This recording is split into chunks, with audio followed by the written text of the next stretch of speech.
Hi Sue, how are you? I haven't seen you for Hi ages. Audrey, I'm well. Haven't seen you in a while as well. I haven't. Good to see you. Likewise. This is, hang on, what's in this basket? Oh, some really nice questions here. I'll give you one and I'll have one for myself. So one of the really good questions for you, being a leader in your own community, in Yarrabah, so what motivates you to keep marching forward? That's a good question, Audrey. Lots of things motivate me to keep marching forward. But when I think about the leadership the role that I have in Yarrabah, I think about me marching forward for our women and girls in Yarrabah, always advocating for our women and girls in Yarrabah. Oh, that's awesome. Yeah. And this question's really good for you too, Audrey. Okay. What's a promise you made to yourself that you're proud of and have turned it into a progress? Okay. One of the things that I promised myself is to not take any criticism and turn it into something positive, and to listen to my inner self, my wawu, and trust it, and move forward. That's awesome, Audrey. Just like my lian always guides me. Yes, you gotta listen to it, eh? That's right, yes. Yeah. Oh, so there's heaps of questions in here. Maybe we should send it around to the countryside and see what other women say. Given your career, what is your one piece of advice to women facing challenges due to their gender? Well, when I came to work at the AFL 9 seasons ago now, I didn't think I was coming to work in a feminist organisation. I was aware that I wasn't, and a lot of my work has been in very male-dominated places and sectors. Politics is often very male-dominated, and I've been around that a lot too. I think my one piece of advice is you have the right to be there. And so many people have worked really hard to make sure that you can do that. And so even on the days that you're feeling like doubting yourself because you don't feel trusted or you don't feel supported or encouraged, it's important to remember that one, you earned the right to be there, and second, a lot of women have worked really hard so that you have that place, and don't ever feel that you shouldn't take it. What motivates you to keep marching forward? I'm stubborn, essentially. I hate injustice, and if I'm prevented from moving forward for reasons that are not just, or are not fair, or are not equitable, or are discriminatory, I just don't want to give up that easy. And if not for me, for the person that's coming next to me, the person that's coming after me, and in honour of the woman that did it before me. And I think that motivates me probably more than I stop to reflect on, actually. And sometimes that means that I make myself unpopular. Sometimes it means that I feel really lonely. And a lot of people will come up to you after you've taken the stand in the meeting and say, I'm really glad you said that. And now my response is, well, why didn't you?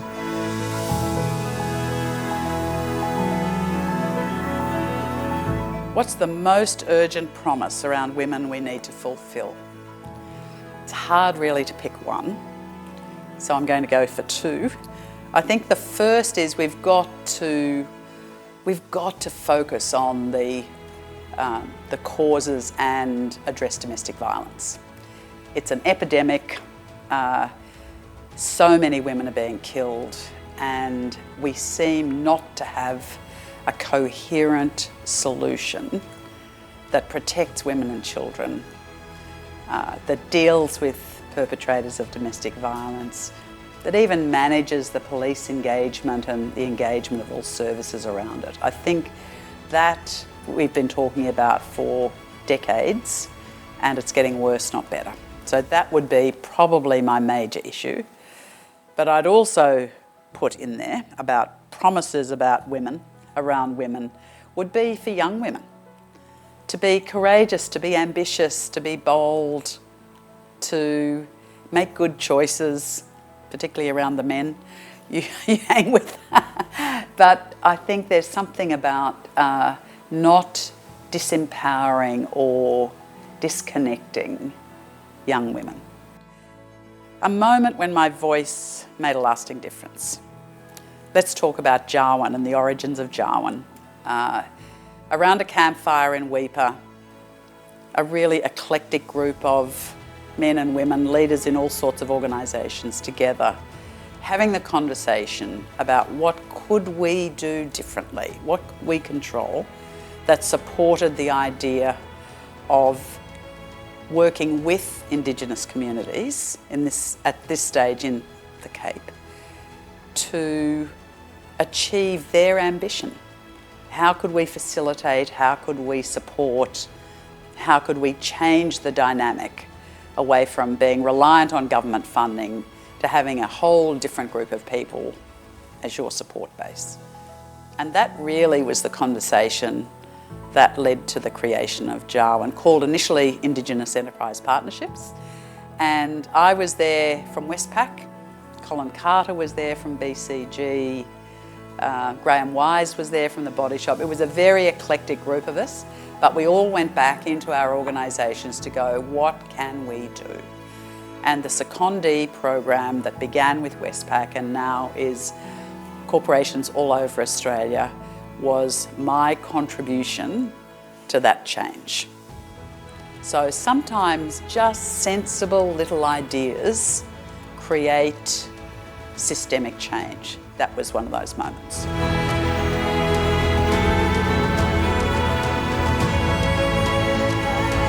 Hello. So I'm going to start. Okay. I picked this one out for you.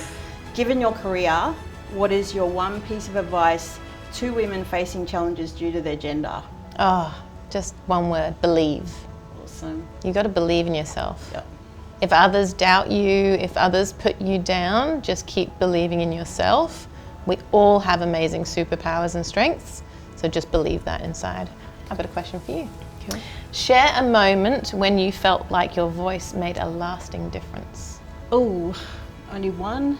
I think since being in the tech industry, probably the last couple of years, especially during the week of International Women's Day, had a couple of speaking events, but it's no one moment. I think it's the feedback that you get once you've been on a panel and people saying how they hadn't thought of the intersectionality of being a woman and being a black woman in tech.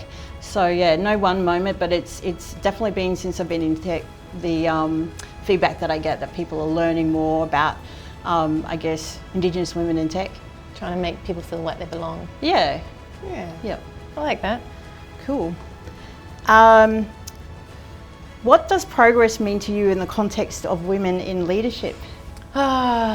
We've got so much to do still. I think it means chipping away. So I think there's two aspects to this. There's the actual equality and diversity of having a good, strong, diverse, plenty of females in the different roles of leadership. Yep.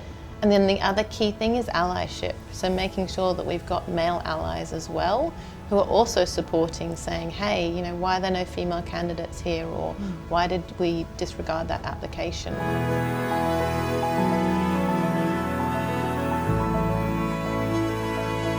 What's the most urgent promise around women we need to fulfil?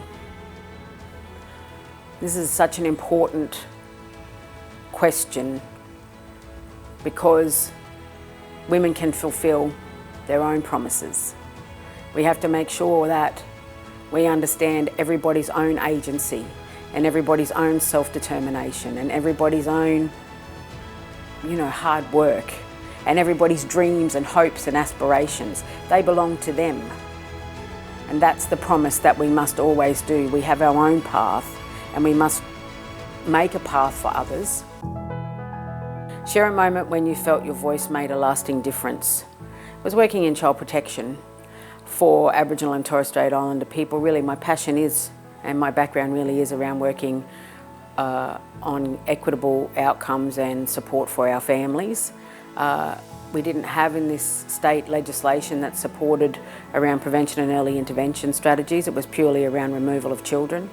I worked with the then Director General and the Minister, and I lobbied and advocated. I worked in a community control organisation, and I advocated very much for us to be able to have the right to have family wellbeing and to have prevention and early intervention, and it wasn't just a transactional thing of the removal of our children. And I achieved that. My voice was heard in that, and the reasons why that we needed to do that, and the importance of having prevention and early intervention and family wellbeing for our communities, and most importantly for our children, and so that my voice was definitely heard in that process.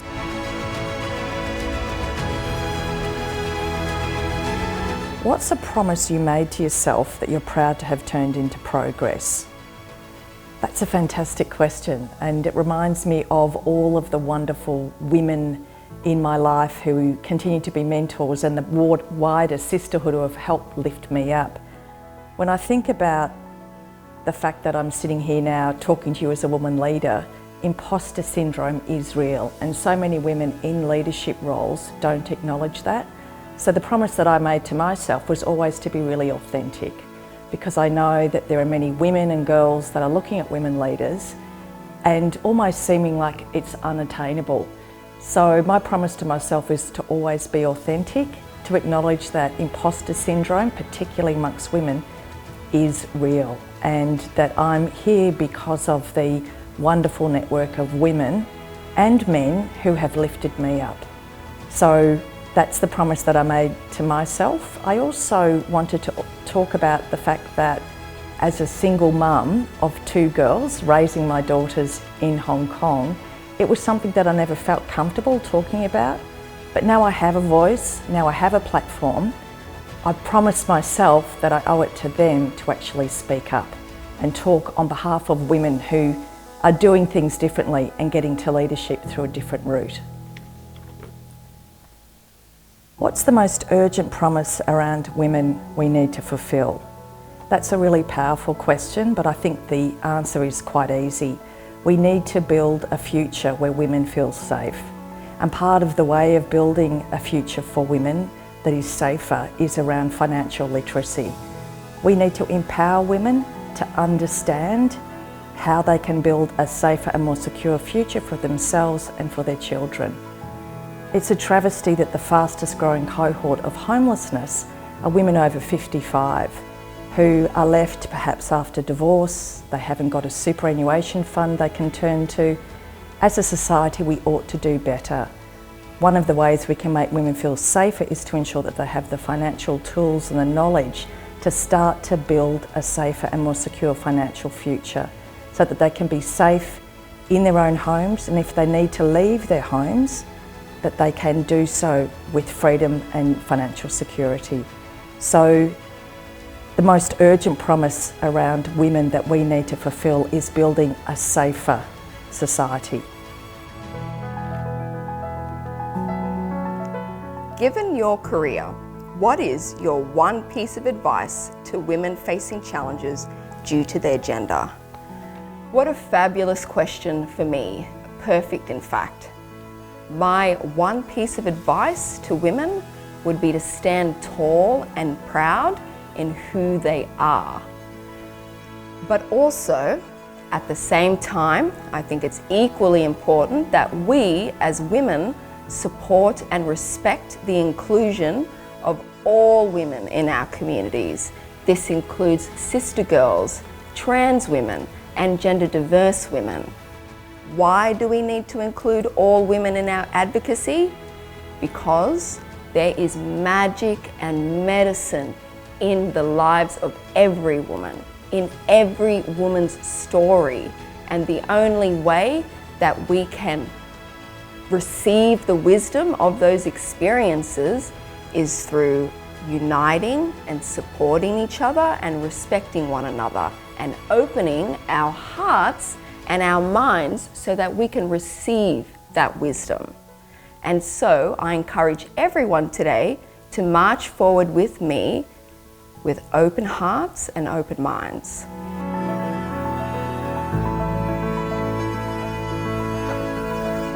What a beautiful question. So what's a promise that I made to myself that I'm proud that turned into progress? I mean, when I was a Sex Discrimination Commissioner, the day I took that job, I vowed I would never stop advocating for a paid maternity or parental leave scheme until Australia had a federal scheme. And it was such a great day when I came together with others to celebrate in November 2011, Australia rolling out a parental leave scheme. Given your career, what's one piece of advice to women facing challenges due to their gender? I think my main advice would be, you're not alone. And the important thing to remember is you'll do your part, but I'm going to do mine. And together, doing what we can when we can, that's how we'll change Australia. What's the most urgent promise around women that we need to fulfill? I believe that's about ending violence against women and girls. It is one of the most egregious human rights violations happening in our country today, and every one of us needs to take a stand. Oh, the basket's back, and it has one question left. Oh, this is interesting. What's the most urgent promise around women we need to fulfill? I think what needs to be fulfilled is to educate our women around a good relationship versus toxic relationship, because that's the only way we're going to march forward.